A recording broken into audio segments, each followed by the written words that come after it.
Star படத்துக்கு பின்னர் நடிகை நயன்தாராவுக்கு ஜோடியாக ஒரு படத்தில் நடிக்க கமிட் ஆகி உள்ள கவின் கோலிவுட்டின் நம்பிக்கை நட்சத்திரமாக உருவெடுத்திருக்கிறார். பிக்பாஸ் நிகழ்ச்சியில் கலந்து கொண்ட பின்னர் இவரது வாழ்க்கையே டோட்டலாக மாறிவிட்டது. அதன் பின்னர் சினிமாவில் வித்தியாசமாக கதையம்சம் கொண்ட படங்களை தேர்ந்தெடுத்து நடித்து வரும் கவின் கடந்த ஆண்டு டாடா என்கிற பிளாக்பஸ்டர் ஹிட் படத்தில் நடித்திருந்தார். அப்படத்தின் வெற்றியை தொடர்ந்து அவர் நடிப்பில் ஸ்டார் திரைப்படம் உருவானது. இதில் நெல்சன் தயாரிப்பில் பிளெடி பெக்கர் என்கிற படத்திலும் நடன இயக்குனர் சதீஷ் இயக்கியுள்ள படத்திலும் நடித்து முடித்துள்ளார். இதுதவிர வெற்றிமாறன் தயாரிப்பில் உருவாகும் படத்தில் தற்போது நடித்து வருகிறார் கவின்.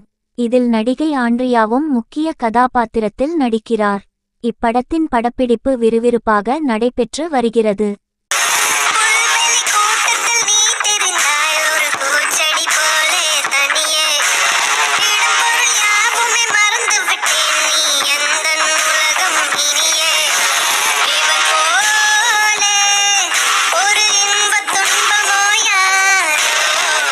கொட்டுக்காளி, கருடன், விடுதலை 2ஆம் பாகம் என தொடர்ந்து பல படங்களை கைவசம் வைத்துள்ள சூரியின் நடிப்பில் அடுத்ததாக வெளிவரவிருக்கும் திரைப்படம் கருடன்.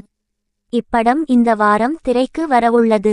வெற்றிமாறன் கதையில் துரை செந்தில் குமார் இயக்கத்தில் உருவாகியுள்ள இப்படத்தில் சசிகுமார், சூரி, உன்னி முகுந்தன் உள்ளிட்டோர் நடித்துள்ளனர். திரைலர் மக்களிடையே நல்ல வரவேற்பை பெற்றதைத் தொடர்ந்து படத்தின் மீது அதீத எதிர்பார்ப்பு எழுந்துள்ளது.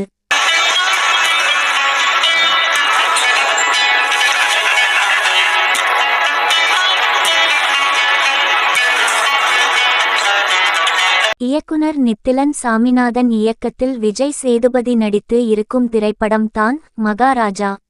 விஜய் சேதுபதி ஹீரோவாக நடிப்பது இது தான் 50வது படம் என்பதால் படத்தின் மீது பெரிய எதிர்பார்ப்புகள் உள்ளது என்றே கூறலாம். படத்தில் நட்டி, முனிஷ்காந்த், அனுராக் காஷ்யப், பி. எல். தேனப்பன், சிங்கம் புலி, பாரதிராஜா உள்ளிட்ட பல பிரபலங்கள் முக்கியமான கதாபாத்திரங்களில் நடித்து வருகிறார்கள்.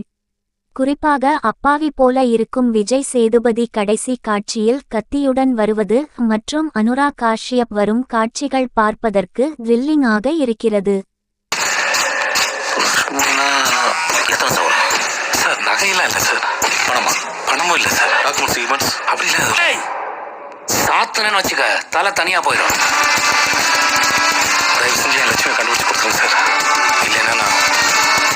என்னுடைய 50வது படமாக இருக்கிறதுல நித்லன் ஒரு ஃபில்ம் மேக்கர் அவனோட ஸ்டோரி டெல்லிங் ரொம்ப லைக்கபிளாக இருக்குது. அவன் ப்ளே பண்ணுறான் ஆடியன்ஸோட.